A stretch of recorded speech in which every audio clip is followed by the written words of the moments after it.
Hi friends, आप सभी का आपके अपने यूट्यूब चैनल यूपीएससी इन्फो 24 में स्वागत है। तो दोस्तों, हम उम्मीद करते हैं कि आप सभी लोग स्वस्थ होंगे और खुश होंगे। फ्रेंड्स, ये जो वीडियो है पीजीटी पॉलिटिकल साइंस का प्रैक्टिस सेट 246 है। तो अगर आप TGT, PGT, LT grade, GIC और असिस्टेंट प्रोफेसर में रुचि रखते हैं, इनके फॉर्म डाले हुए हैं, तो ये वीडियो आपके लिए है। स्टार्ट करते हैं आज का पहला नंबर क्वेश्चन, जो 61 नंबर से शुरू होगा। और ये क्वेश्चन आपका टीजीटी 2011 में पूछा गया क्वेश्चन है। क्वेश्चन है आपका, मानवीय संबंधों के उस किसी भी अस्थायी रूप को राजनीतिक व्यवस्था कहेंगे जिसमें महत्वपूर्ण अंगों में शक्ति, शासन अथवा सत्ता अंतर्गत हो। यह परिभाषा किस विद्वान की है? Option A Garner, B A Seeley, C A Robert Dahl, D A Gettell. तो आंसर आपका सी के साथ जाएगा।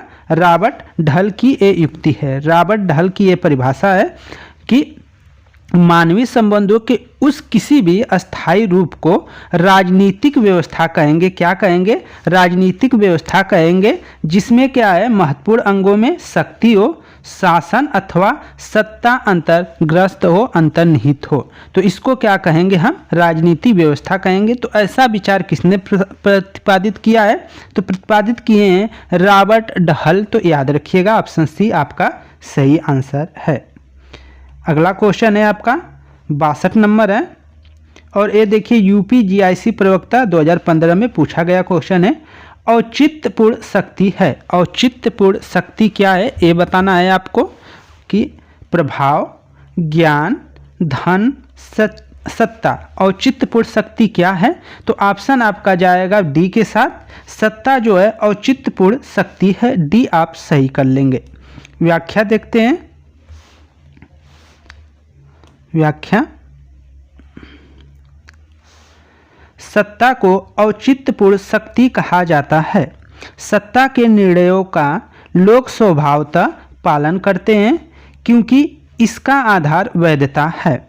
सत्ता किसी ऐसे शक्ति या व्यक्ति की हो सकती है जिसमें बुद्धिमत्ता हो, योग्यता और विवेकशीलता के गुण हो। आगे देखते हैं 63 नंबर क्वेश्चन है, और देखिए ये आपका हिमाचल प्रदेश असिस्टेंट प्रोफेसर 2014 में पूछा गया क्वेश्चन है। मैकियावेली के अनुसार कौन सा कथन सही है ये बताना है। व्यक्ति प्राकृतिक रूप से स्वार्थी, दुष्चरित और अवसरवादी है। व्यक्ति प्राकृतिक रूप से सामाजिक है। व्यक्ति अच्छे और बुरे का सम्मिश्रण है, इनमें से कोई नहीं। तो 63 का आंसर हो जाएगा ए, कि व्यक्ति जो है प्राकृतिक रूप से स्वार्थी, दुष्चरित और अवसरवादी होता है। ऐसा कथन किसका है? तो मैकियावेली का है। मैकियावेली का मानना है कि व्यक्ति जो होता है प्राकृतिक रूप से स्वार्थी होता है, दुष्चरित होता है और अवसरवादी होता है। तो ऑप्शन ए सही है। व्याख्या थोड़ा से देखिए। हॉब्स की भांति मैकियावेली अपनी प्रसिद्ध जो पुस्तक है, कृति है द प्रिंस में मनुष्यों के बुरे स्वभाव का चित्रण किया है।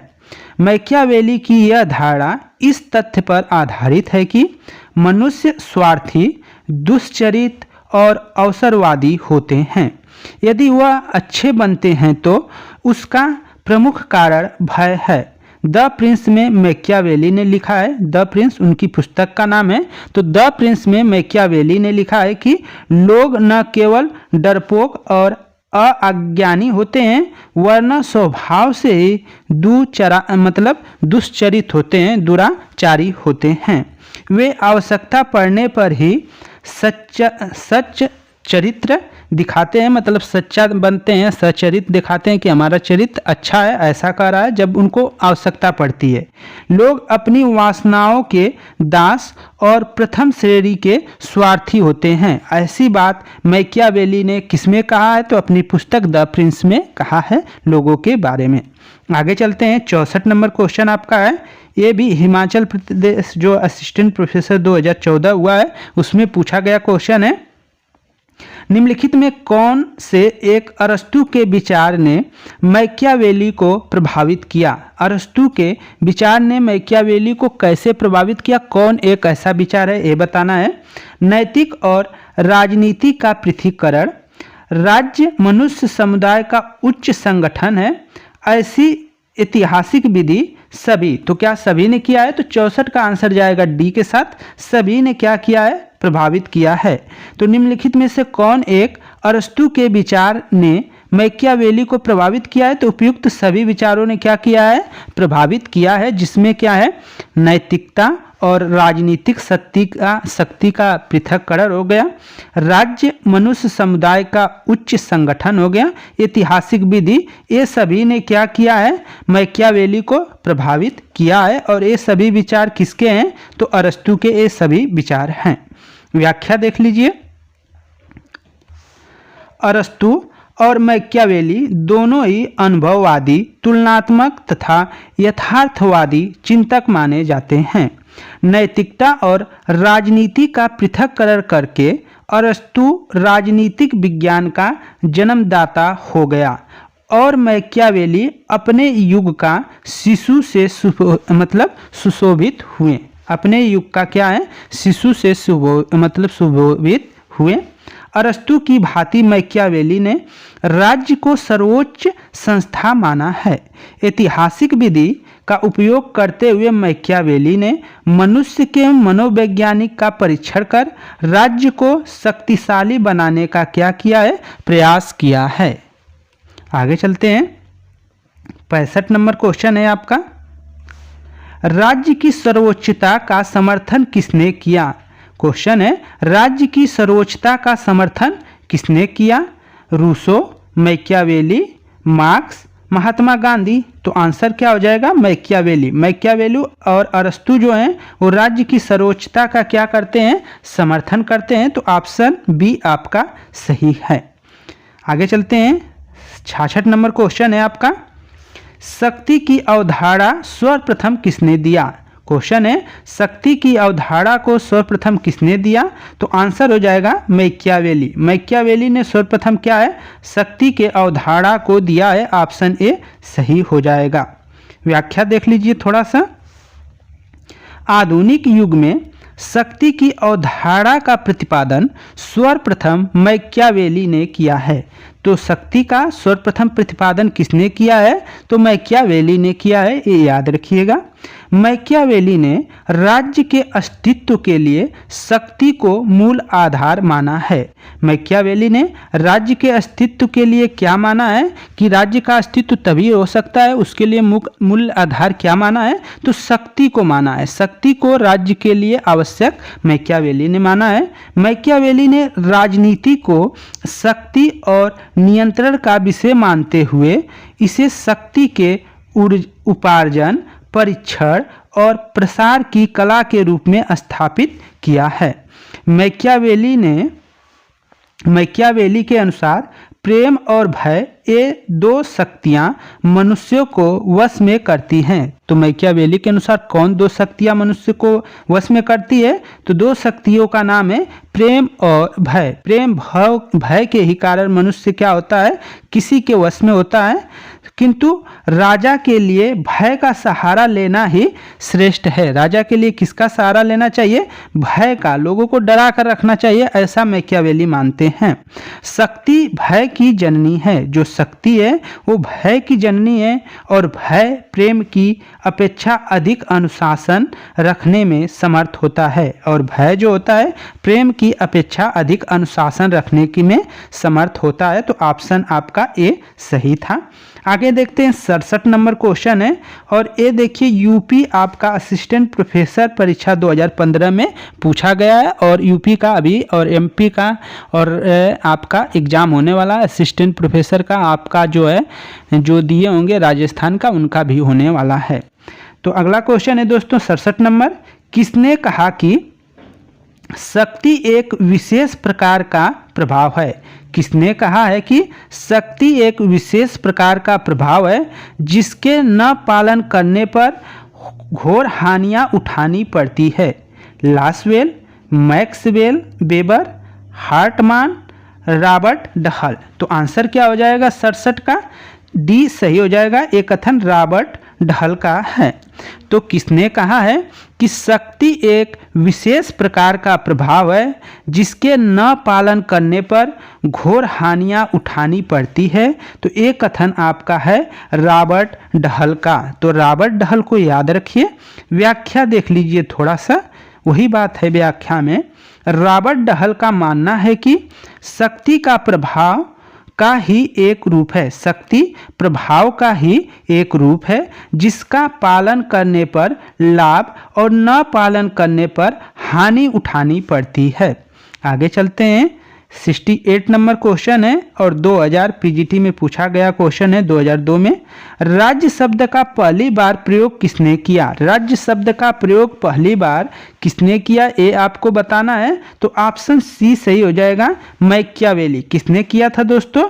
तो मैकियावेली ने राज्य शब्द का पहली बार प्रयोग किया था। ऑप्शन सी आपका सही है। व्याख्या देख लीजिए थोड़ा सा। आधुनिक संदर्भ में राज्य शब्द का सर्वप्रथम प्रयोग मैकियावेली ने अपनी पुस्तक द प्रिंस में किया था। किसमें किया था? तो द प्रिंस। द प्रिंस क्या है दोस्तों? मैकियावेली की पुस्तक है और जिसमें उन्होंने सर्वप्रथम राज्य शब्द का क्या किया था? उल्लेख किया था। इससे पूर्व यूनानी दार्शनिक अरस्तु ने राज्य के अर्थ को व्यक्त करने के लिए नगर राज्य का प्रयोग किया था। राज्य शब्द की व्युत्पत्ति जो हुई है ग्रीक शब्द स्टेटो से हुई है। तो इसको भी याद रखिएगा, ये भी क्वेश्चन पूछा जाता है। आगे चलते हैं। 69 नंबर क्वेश्चन है आपका और यूपी टीजीटी में पूछा गया क्वेश्चन है राजनैतिक विचारक जिन्होंने पहली बार समकालीन विश्व में राज्य शब्द का प्रयोग किया वो कौन थे? तो आंसर क्या हो जाएगा? मैकियावेली। ऑप्शन ए आप सही कर लेंगे, हमने ऊपर अभी इसको देखा था। तो मैकियावेली हो जाएगा, समकालीन विश्व में राज्य शब्द का पहली बार प्रयोग किया था। 70 नंबर क्वेश्चन असिस्टेंट प्रोफेसर 2014 में पूछा गया क्वेश्चन है निम्नलिखित में से कौन सी एक पुस्तक मैकियावेली के विचारों को पूर्ण रूप से क्या करती है? स्पष्ट करती है। तो कौन सी पुस्तक हो जाएगी दोस्तों? ये बताना है। तो इनकी पुस्तक क्या है? आर्ट ऑफ वार है, इसमें भी है द डिस्कोर्स ऑन लिवी है, दी प्रिंस है, सभी। तो इनके विचारों को पूर्ण रूप से कौन स्पष्ट करती है? तो इसमें से सभी क्या करती है? इनके विचारों को स्पष्ट करती है। तो डी आपका सही हो जाएगा। सभी करेंगे कि सभी में उनके विचारों का उल्लेख है। व्याख्या देखिए।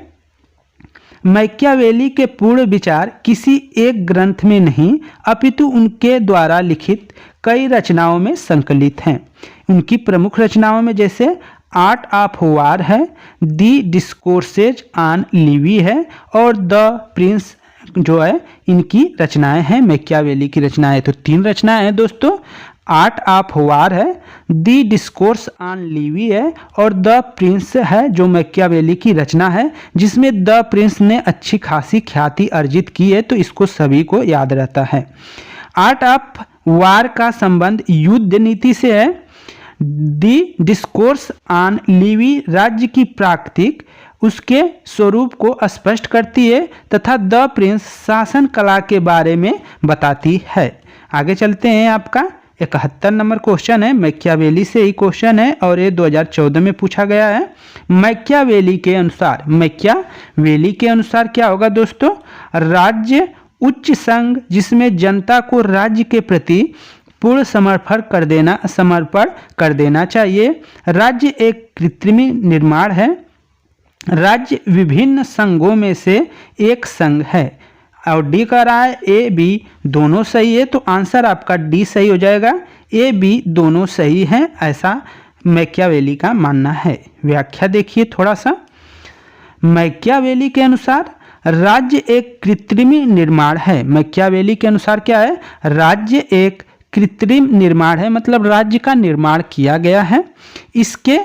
इसके निर्माण में इतिहास में एक ऐसा समय भी था जब राज्य नहीं था। इतिहास में एक ऐसा समय था जब राज्य नहीं था। मनुष्य के दुष्ट स्वभाव के कारण राज्य का क्या हुआ है? उदय हुआ है। राज्य का जन्म इसलिए होता है क्योंकि मनुष्य सबसे अधिक सुरक्षा चाहता है और सुरक्षा तभी प्राप्त हो सकती है जब मनुष्य राज्य के प्रति पूर्ण रूप से क्या हो, समर्पण कर दे अपने आप को, तभी क्या उनको सुरक्षा मिलेगी। ऐसा मानना है मैकियावेली की, और सुरक्षा की दृष्टि से ही राज्य की उत्पत्ति हुई है। आगे देखते हैं 72 नंबर। यह किसने कहा है कि राज्य यह किसने कहा है कि यह राजनीति नहीं जो जातिगत हो जाती है, यह जाति है जिसका राजनीतिकरण हो जाता है। क्वेश्चन क्या है? अच्छा क्वेश्चन है, जीआईसी में पूछा गया क्वेश्चन है। तो क्वेश्चन है आपका, यह राजनीति नहीं जो जातिग्रस्त हो जाती है, यह जाति है जिसका राजनीतिकरण हो जाता है। किसने कहा है? ऑप्शन ए है M N. Srinivasan, Myron Weiner, Rajni Kothari, Marius Jones. तो ये किसका कथन है दोस्तों? तो 72 का आंसर सी सही हो जाएगा, रजनी कोठारी का कथन है। किसका कथन है? तो रजनी कोठारी आंसर कर लेंगे, रजनी कोठारी का कथन है। व्याख्या देखते हैं। भारत के प्रसिद्ध लेखक, शिक्षाविद और राजनीतिक विचारक रजनी कोठारी ने कहा है कि यह राजनीति नहीं है जो जातिग्रस्त हो जाती है, यह जाति है जिसका राजनीतिकरण हो जाता है। प्रोफेसर रजनी कोठारी ने राजनीति में जाति संबंधित अपने निष्कर्ष में कहा कि वास्तव में जाति और राजनीति के मिश्रण से दूसरे ही परिणाम निकलते हैं। राजनीति पर जाति के हावी होने के बजाय जाति का राजनीतिकरण हो जाता है। राजनीति ने जाति को लीक से हटाकर नया संदर्भ दिया है। राजनीति ने जाति को लीक से हटाकर नया संदर्भ दिया है, जिससे उसका पुराना स्वरूप क्या है, बदल रहा है। ऐसा मानना है रजनी कोठारी का। आगे देखते हैं 73 नंबर क्वेश्चन है आपका, किसने राजनीतिक विचार ने आधुनिक काल में राज्य शब्द का सर्वप्रथम प्रयोग किया? किसने किया था? ऑप्शन सी आपको दिख गया होगा, मैकियावेली। मैकियावेली आप आंसर कर लेंगे दोस्त, मैकियावेली आंसर हो जाएगा। हमने ऊपर अभी पढ़ा था कि राज्य शब्द का प्रयोग सर्वप्रथम किसने किया है, मैकियावेली। व्याख्या देख लीजिए थोड़ा सा। मैकियावेली सबसे पहला राजनीतिक विचारक है जिसने राज्य शब्द का प्रयोग सर्वप्रथम प्रयोग किया है। इसकी महत्वपूर्ण स्थिति का निरूपण किया है। इसके अनुसार राज्य एक ऐसी संस्था है जो अपने क्षेत्र में सर्वोच्च शक्ति का प्रयोग करती है। मैकियावेली ने इस बात पर सबसे अधिक जोर दिया है कि मानव जीवन की पूर्णता के लिए एक सुदृढ़ और संगठित राज्य की परम आवश्यकता है। सेबाइन के अनुसार राज्य एक सर्वोच्च राजनीतिक संस्था के रूप में मैकियावेली की लेखनी से ही पहली बार अभिव्यक्त हुआ और तब उसे संप्रभु कहा जाने लगा। बाद में यहीं से संप्रभुता का सिद्धांत प्रतिपादित किया गया जो आधुनिक राज्य का महत्वपूर्ण तत्व है। और कितने तत्व हैं? तो 4 तत्व हैं, जिसमें आपका संप्रभुता भी एक है। जैसे सरकार हो गया, निश्चित भूभाग हो गया, राज्य हो गया और संप्रभुता, तो ये राज्य के आवश्यक तत्व हैं, तो इनको याद रखेंगे। आगे देखते हैं 74 नंबर क्वेश्चन है आपका, अरस्तु की उपेक्षा करने वाला पहला आधुनिक राजनीतिक विचारक कौन है? अरस्तु की उपेक्षा करने वाला पहला आधुनिक राजनीतिक विचारक कौन है? Hobbes, Locke, Rousseau, Machiavelli. तो आंसर क्या हो जाएगा 74 का? ये सही हो जाएगा, हॉब्स। हॉब्स जो हैं उन्होंने अरस्तु की क्या किया है? उपेक्षा किया है। व्याख्या देखिए आप थोड़ा सा। थॉमस हॉब्स अंग्रेजी दार्शनिक थे। लेवियाथन 1651 में उनके द्वारा लिखी गई प्रसिद्ध पुस्तक है। तो थॉमस हॉब्स की जो पुस्तक है उसका क्या नाम है? लेवियाथन है, जो 1651 में लिखी गई है। प्लेटो एवं अरस्तु के परिवार संबंधी दृष्टिकोण एवं विचार विशेष रूप से अरस्तु के परिवार संबंधी विचार पर असहमति रखने वाले थॉमस हॉब्स पहले आधुनिक विचारक हैं। आगे चलते हैं 75 नंबर क्वेश्चन है, मैकियावेली समर्थक था। मैकियावेली किसका समर्थक था ये बताना है। अभी जात तंत्र का, राजतंत्र का, लोकतंत्र का, इनमें से कोई नहीं। और एक क्वेश्चन पूछा गया है, EHP असिस्टेंट प्रोफेसर 2014 में। तो आंसर जाएगा डी के साथ, इनमें से किसी का नहीं। तो इनमें से किसी का नहीं हो जाएगा दोस्तों। मैकियावेली समर्थक था, तो इनमें से कोई नहीं। ये नहीं है कि वो राजतंत्र का समर्थक था या लोकतंत्र का या विचार तंत्र का, इसमें से कोई नहीं। उसका अलग ही विचारधारा था। अब जानते हैं क्या विचारधारा था। मैकियावेली की यह मान्यता थी कि कोई भी एक प्रकार का शासन समस्त परिस्थितियों के लिए श्रेष्ठ नहीं समझा जा सकता है। मैकियावेली की विचारधारा थी कि मैकियावेली ने कहा कि मैकियावेली की यह मान्यता थी कि कोई भी एक प्रकार का शासन समस्त परिस्थितियों के लिए सर्वश्रेष्ठ नहीं समझा जा सकता। कुछ परिस्थितियों में राजतंत्र और कुछ परिस्थितियों में गणतंत्र सबसे अच्छा होगा। राजतंत्र का निरूपण उसने प्रिंस में तथा गणतंत्र का डिस्कोर्स में किया है। अभिजात तंत्र को वह बिल्कुल महत्व नहीं देता है। आगे चलते हैं। 76 नंबर क्वेश्चन है, अच्छा क्वेश्चन है आपका, राजस्थान PGT 2014 में पूछा गया क्वेश्चन है। राजा शेर की तरह साहसी एवं लोमड़ी की तरह चालाक होना चाहिए, किसने कहा है? ऑप्शन ए है मैकियावेली, बी ए प्लेटो, सी ए अरस्तु, डी ए JS मिल। तो आंसर 76 का क्या हो जाएगा? ये सही हो जाएगा दोस्तों, JS मिल आप आंसर कर लेंगे। मैकियावेली राजा शेर की तरह साहसी एवं लोमड़ी की तरह चालाक होना चाहिए, यह कथन मैकियावेली की है। व्याख्या देखिए थोड़ा सा। मैकियावेली ने द प्रिंस में राजा को यथार्थवादी सलाह देते हुए कहा है कि राजा को भेड़ियों को डराने के लिए शेर की तरह साहसी होना चाहिए तथा शत्रु के बारे में जानकारी प्राप्त करने के लिए लोमड़ी की तरह चालाक होना चाहिए। मैकियावेली के अनुसार राज्य को सद्गुणी, धर्मारायण व उदार दिखना चाहिए, परंतु आवश्यकता पड़ने पर उसे छल, धोखा तथा बल से पीछे नहीं हटना चाहिए। आगे देखते हैं। 77 नंबर क्वेश्चन है,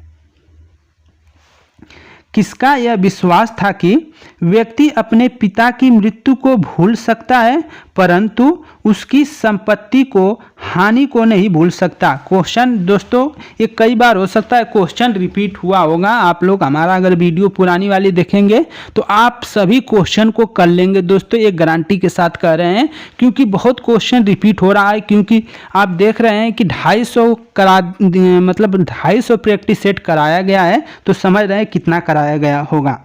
तो ये किसका यह विश्वास था कि व्यक्ति अपने पिता की मृत्यु को भूल सकता है परंतु उसकी संपत्ति की हानि को नहीं भूल सकता? किसने कहा है? Machiavelli, Bodin, Hobbes, Locke. तो आंसर क्या हो जाएगा 77 का दोस्तों? ये सही हो जाएगा मैकियावेली। मैकियावेली का यह कथन है कि जो व्यक्ति है अपने पिता की मृत्यु को भूल जाएगा लेकिन उसकी संपत्ति की अगर हानि हो जाती है तो उसको वह नहीं भूल पाएगा। तो ऑप्शन ए आपका सही है। व्याख्या देखिए।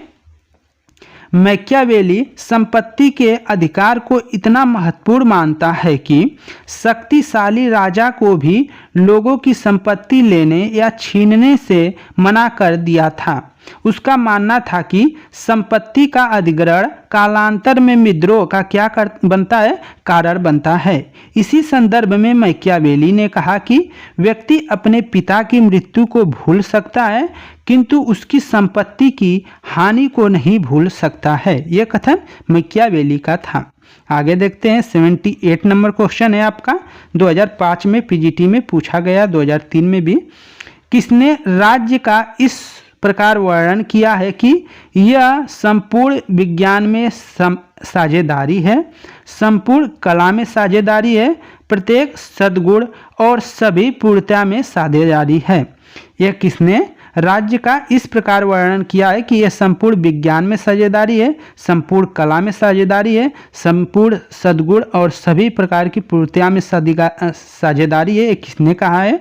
ऑप्शन ए है एडमंड बर्ग, अरस्तु, मैकाइबर या मार्गन। तो आंसर क्या हो जाएगा 78 का?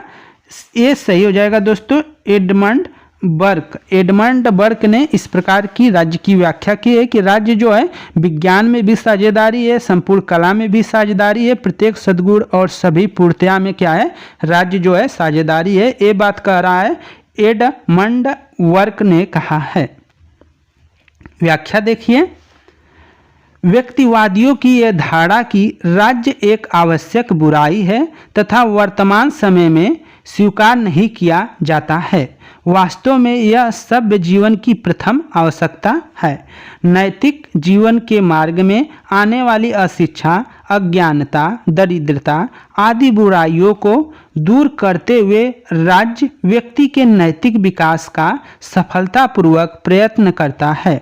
सभ्य जीवन की अवस्था प्रदान करते हुए उसे व्यक्तित्व के विकास की ओर प्रेरित करता है। इसी संदर्भ में क्या है, वर्क ने लिखा है कि कहा है कि राज्य सभी विज्ञानों, सभी कलाओं, कदाचारों और पूर्णतया में मनुष्य का क्या है, साझेदारी है। व्यक्तिवादियों का, जो व्यक्तिवादी थे वे क्या मानते थे, राज्य एक आवश्यक बुराई है, लेकिन वर्तमान समय में इस बात को स्वीकार नहीं किया जाता है। इसी संदर्भ में कहा है, जो आपके वर्क महोदय हैं उन्होंने कहा है कि राज्य क्या है, सभी चीज़ों में, चाहे वो कला हो, चाहे वो विज्ञान हो, चाहे वो सदाचार हो, सब में क्या है, मनुष्य का मतलब सहभागी है, साझेदारी है। किसका, तो राज्य का है। ये बात याद रखिएगा। आगे देखते हैं 79 क्वेश्चन है, कौन सा इसमें सही सुमेलित नहीं है, कौन सा इसमें सही सुमेलित नहीं है, ये आपको बताना है। तो इसका जो आंसर हो जाएगा दोस्तों, सी सही हो जाएगा। उदारवादी जो है, उदारवादी सिद्धांत प्लेटो का नहीं है, उदारवादी से संबंधित प्लेटो नहीं है, तो ये है। और सभी का क्या है, सही सुमेलित है। जैसे अभिजात सिद्धांत प्लेटो ने दिया है, अनुदारवादी सिद्धांत वर्ग का है, और सामाजिक प्रसंविदा सिद्धांत रूसो का है। लाप्लास रूसो जो है उन्होंने सामाजिक संविदा का सिद्धांत दिया है, तो ये वाला नहीं है, बाकी के सब तीनों मिलान सही हैं। व्याख्या देख लीजिए, प्लेटो आदर्शवादी सिद्धांत का क्या है, विचारक है। इसने अपने ग्रंथ रिपब्लिक में आदर्श राज्य की कल्पना की थी, जबकि प्लेटो अभिजात सिद्धांत का, बर्क जो है अनुदारवादी सिद्धांत का, लाप्लास रूसो सामाजिक समझौता सिद्धांत के क्या हैं, विचारक रहे हैं। तो इन सबको याद रखिएगा। 80 नंबर क्वेश्चन और वीडियो का आखिरी क्वेश्चन है दोस्तों। ये देखिए, क्वेश्चन आपका 2012 जीआईसी में पूछा गया है।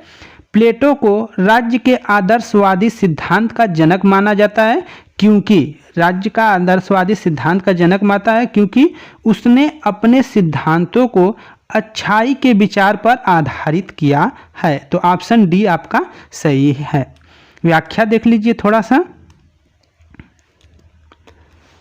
प्लेटो ने तत्कालीन समय में नगर राज्यों की बुराइयों को देखते हुए उनके समाधान के लिए अच्छे गुणों से संपन्न दार्शनिक राज्य का समर्थन किया, जो कि नगर राज्य की बुराइयों को क्या कर सके, समाप्त कर सके। तो फ्रेंड्स, ये थे आपके टोटल 20 क्वेश्चन और उनके व्याख्या भी। अगर वीडियो अच्छी लगी हो, प्रयास अच्छा लगा हो, तो आप लाइक कर सकते हैं, और चैनल पे नए हैं दोस्त तो चैनल को जरूर सब्सक्राइब कर सकते हैं। तो नमस्कार साथियों, शुभ रात्रि।